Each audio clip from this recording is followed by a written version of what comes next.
Hey, y'all, one more again. Welcome back to another excerpt of the Political Chop Shop. Today, I got more bad news about mail in voting. I mean, the stories keep coming about how mail in voter fraud can happen with the snap of a finger, literally. If you haven't watched my last video about this, go ahead and check the YouTube or the Periscope real quick and look at that particular commentary on the mail-in voting fraud that is or could be happening in our country in this current state. Now, I've talked about how the Democrats are so championing this whole mail-in voting thing because of COVID and all this stuff. And you know what? We get it. We want safe elections. We don't want people to get infected, right? But as the stories keep coming out about the potential fraud or the potential discharging of ballots, which to me theoretically is the same thing. I mean, there's too many human errors that can happen with this. But now I ask myself and I ask others, do the Democrats really want to win this election? Seeing the stories come out about this, my answer is no, because they keep proving Trump right. As much as they hate the man, they keep proving him right. And I'll give you my first example. A story out of the Mercury News. Experts baffled at White House's messaging on mail-in ballots. This story was just from a couple days ago. And it baffles me that these people continue to try to say it's safe. So let's get into the story real quick. President Trump has railed against mail-in voting while defending absentee voting, baffling experts who say the voting systems are essentially the same. First lie. They are not the same. It's not the same process. They try to throw in that essentially the same thing, right? They try to throw that in to make it sound good. You take that out of there. Baffling experts who say those voting systems are the same is what they're saying, and they're not the same because there's a different process for absentee balloting. There's a complete different process than getting a mail-in ballot. I think we all know this. It's common sense, right? But we'll continue. We'll continue on. Then wait. Then they say Trump made the claims in a series of tweets Friday morning, which includes some of his previously debunked claims about voter fraud. There is no widespread fraud in United States elections. Theoretically, yes and no, that is not true. But if you consider, when you watch my last video, the examples I showed you on how fraud can happen, all it takes is one. Look at the West Virginia guy that admitted to trying to switch people's mail-in ballot applications, their absentee ballot applications. How they try to switch them from Democrat to Republican. Think about that. Too many hands are in the pot, and people still will not admit this. Because Donald Trump said there's a freaking fraud or potential fraud in all this. Come on now.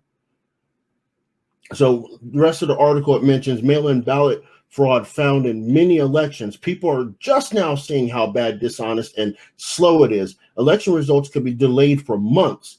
Now, more big election night answers. 1% not even counted in 2016. Ridiculous. Just a formula for rigging an election, Trump had tweeted. Absentee ballots are fine because you have to go through a precise process to get your voting privilege. Not with mail-ins. That is exactly correct. Trump is exactly correct in this.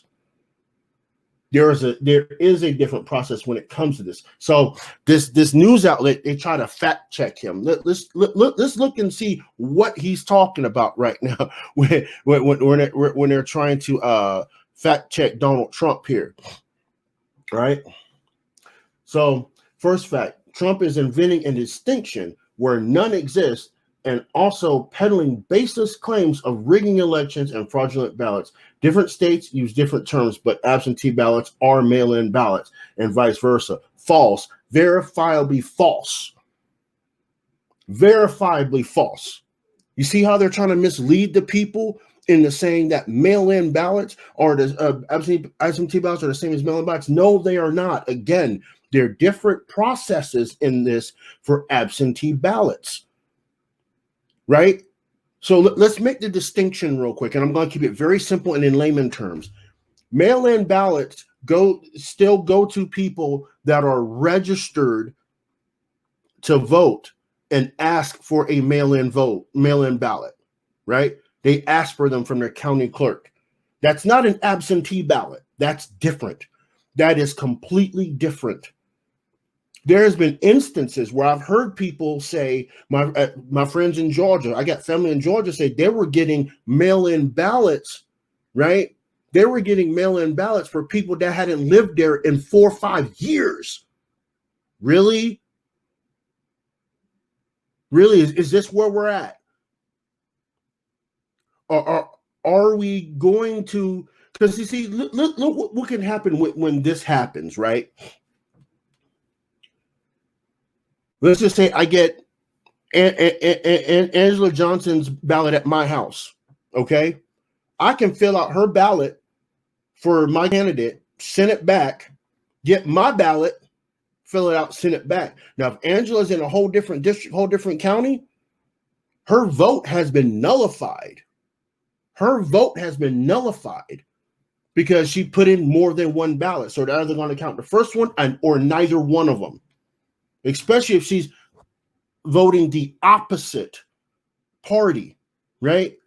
This is just random problems that can happen. Mistakes will happen big time. And at the scale they're happening right now, I'm telling you guys, do not trust this mail-in ballot thing, right? But let's continue with the article here in the Mercury News. They mentioned, regardless, there are strict measures in place across the country to verify authenticity of all ballots cast in the mail.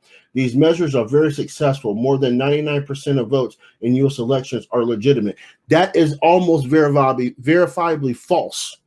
Also, because think about this, going to the signature thing I mentioned.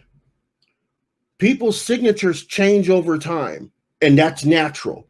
People don't sign their name the same. What if it doesn't match up, right? What if they don't dot the I in their last name in one instance and not in the other, or don't cross their T in one instance and not the other, or they don't loop their Y and not another, right?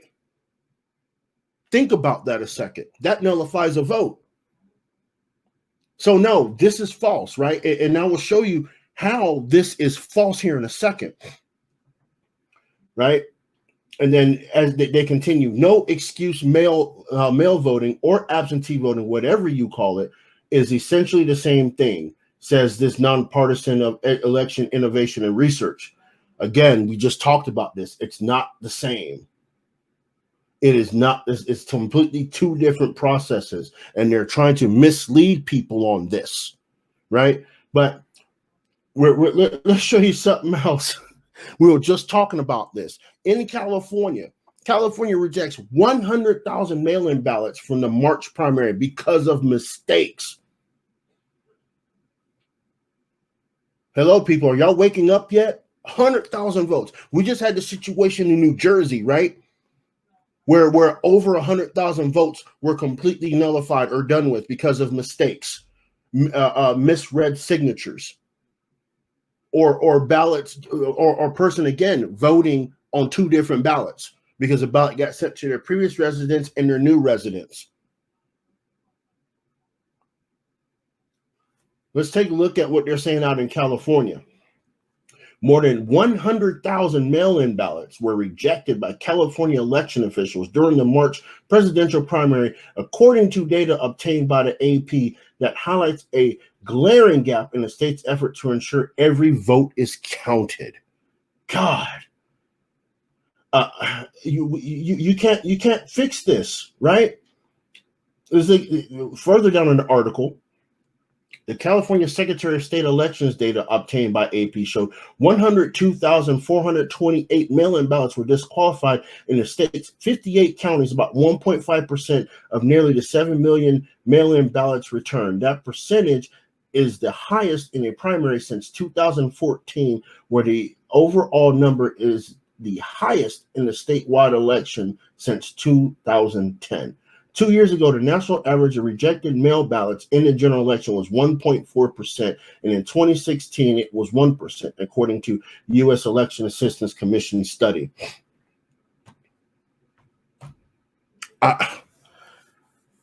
Those 100,000 votes, depending on the districts they're coming from, can swing a local election. It can swing a state election. And it can damn sure swing a federal election. But let's concentrate on the lower level. Let's concentrate on the local level stuff, because this is where we should be thinking about this at. Not for president, right? Or for Senate, or let's keep it at the House a second, right? These localized votes can affect a mayor's race big time, city council race, your municipal races, down ballot races, and it can affect your local house rep for both the state and the federal house. But they don't want to take this seriously. The folks on the other side, the folks that are pro mail-in ballot, don't want to take this seriously. These people want to talk about we have a democracy and we should secure it. Well, guess what? These situations are not securing democracy. They are not. It's disenfranchising voters.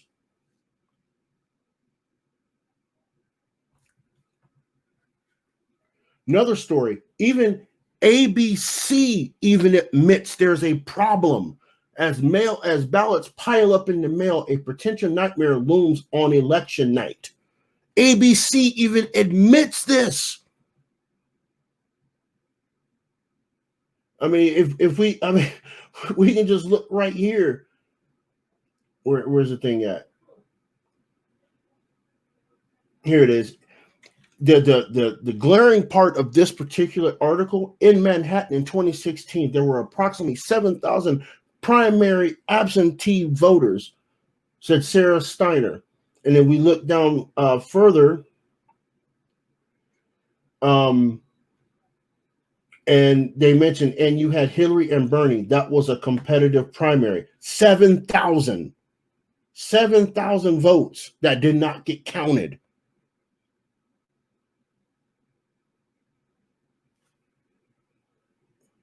This year in Manhattan, the number of absentee primary votes in Manhattan rose past 121,000.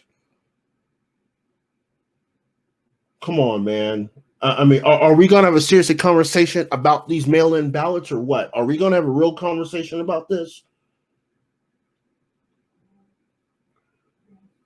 I mean, let's look here. June 9th, in the same ABC article, around Atlanta, many voters couldn't stand on their feet for 3 hours, gave up and went home. Others brought folding chairs. What a mess. What a mess, as Marilyn Marks, as the executive director of the Coalition for Good Governance, a group that advocates for election transparency. If you had asked me before June 9th, I would have told you I'm not worried about mail-in ballots.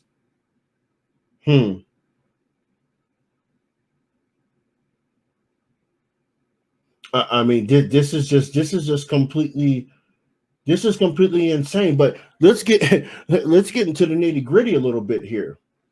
We see here down here in Orleans Parish, and outside New Orleans, Orleans Parish election official is bringing problems with mail-in absentee voting to light, and Jefferson Parish voters have similar concerns ahead of Saturday's election. Both issues appear to involve the U.S. Postal Service. My God, have mercy. I'm telling you guys.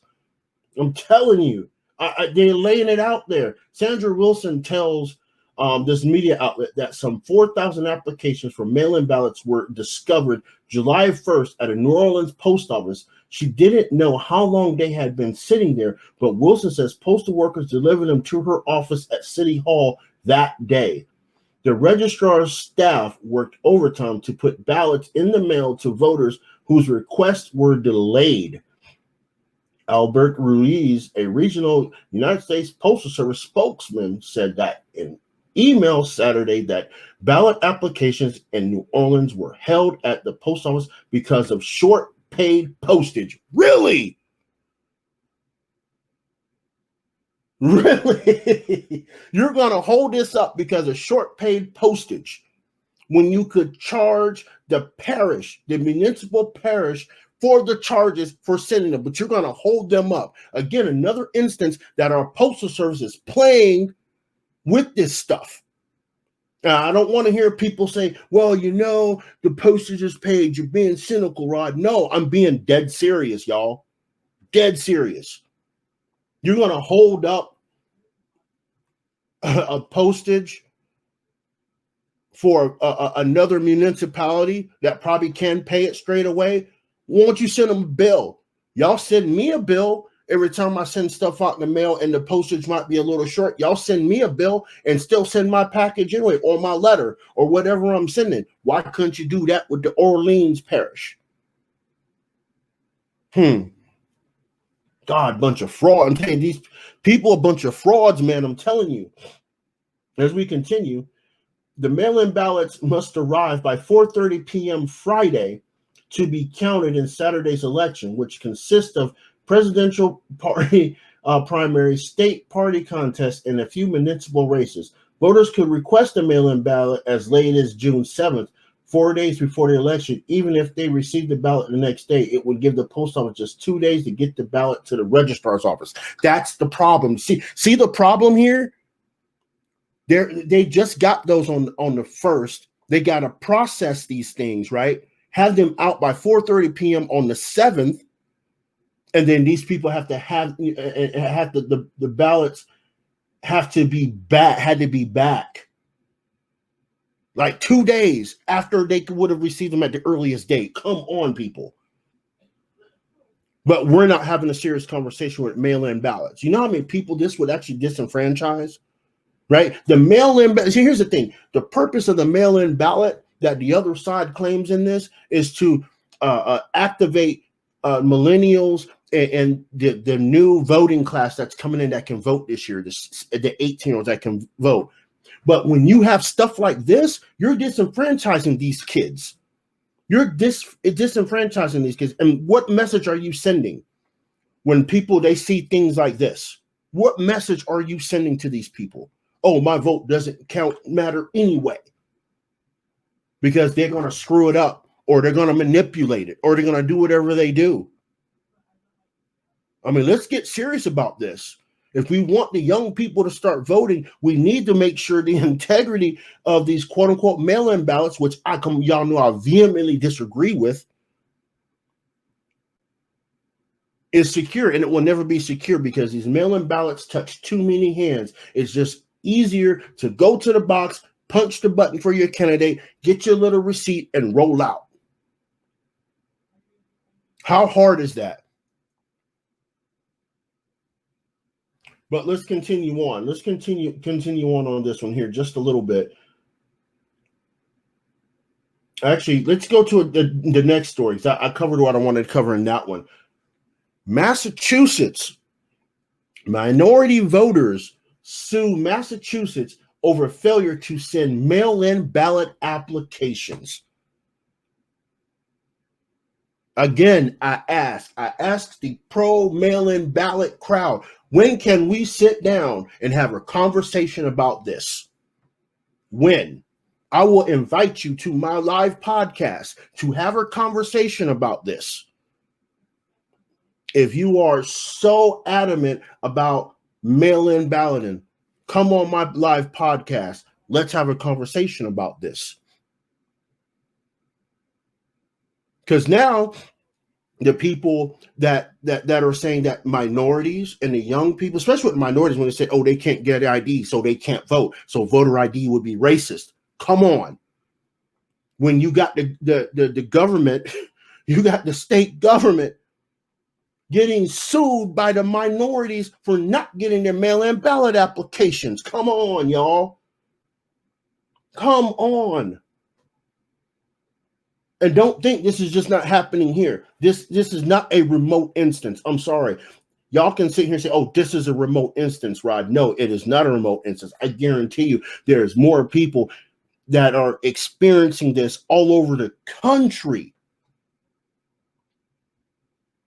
Black, white, all the same are experiencing this same issue. But these people got together and figured it out, and they sued the state of Massachusetts. In the story coming out of Boston, a group of minority voters filed a petition Monday urging Massachusetts' highest court to order the state to send applications to request a mail-in ballot to voters this week. They had to go to the state Supreme Court to force the state to send them a mail-in ballot application. Really? Again, I ask, when are we going to have a real conversation about this process? When?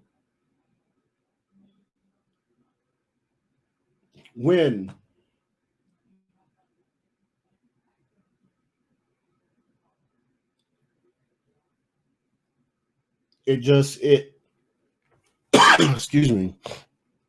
It bothers me to see these things, but yet no one wants to admit there's a problem. No one wants to admit there's a problem here. There's huge problems here, but all in the spite of Donald Trump. They want to push on with this. Now, how disingenuous is that? Seriously, how disingenuous is that? To just want to roll with this. Like it's okay, disenfranchising the youth vote, the millennial vote, the minority vote. Here's what I say at the end here.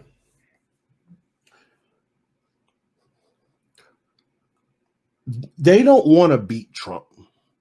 They really don't. They really don't want to beat Trump. I don't think they have a clue how to beat Trump. They can spew all the rhetoric they want. They can try to counter everything he does. But these folks keep proving Donald Trump right. They keep proving him right. And the evidence is out there in the ether so you can see it for yourself.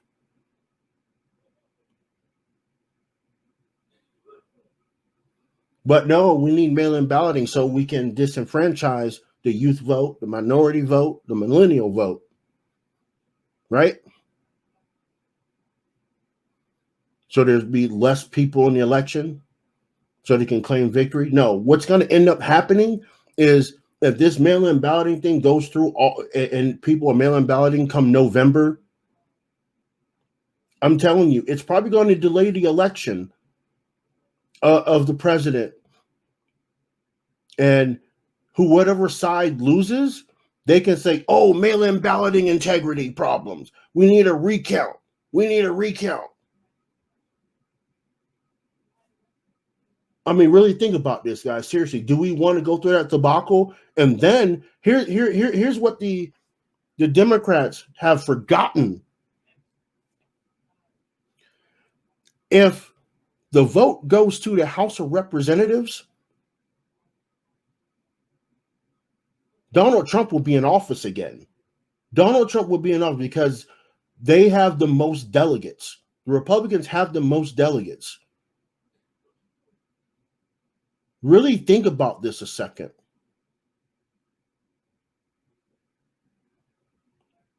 So are they trying to win or are they trying to distract and destroy? You be the choice. And stand up against this mail-in balloting. Stand up against it. We all need to stand up against it because government does not need to be telling us how to exercise our right. They're only supposed to secure our right to vote. They shouldn't be forcing it down our throats. to vote by putting these mail-in ballots. No, get up off your keister and you go down to that voting booth and you go vote. Now, for the local leadership in the cities and the counties in the state, you guys need to make sure there's a lot of polling places available so people can go vote in these districts. Stop closing these stations early. Stop it. Right? The governor has a right to extend the hours of voting. He can write an executive order, say, hey, we're extending the hours of voting till 9 p.m. if we need to. He has every right to do that.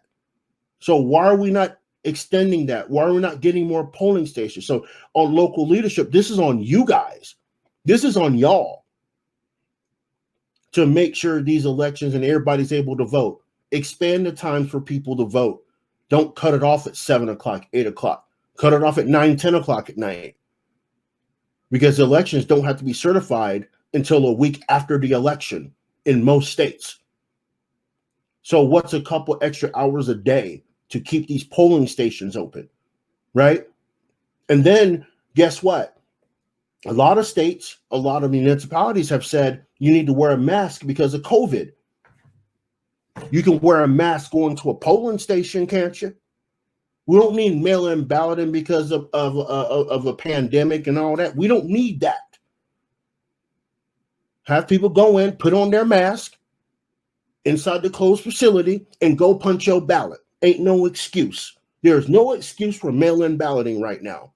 Their whole theory behind the pandemic and mail-in voting has been blown out of the water, and they blew it out of the water their darn self by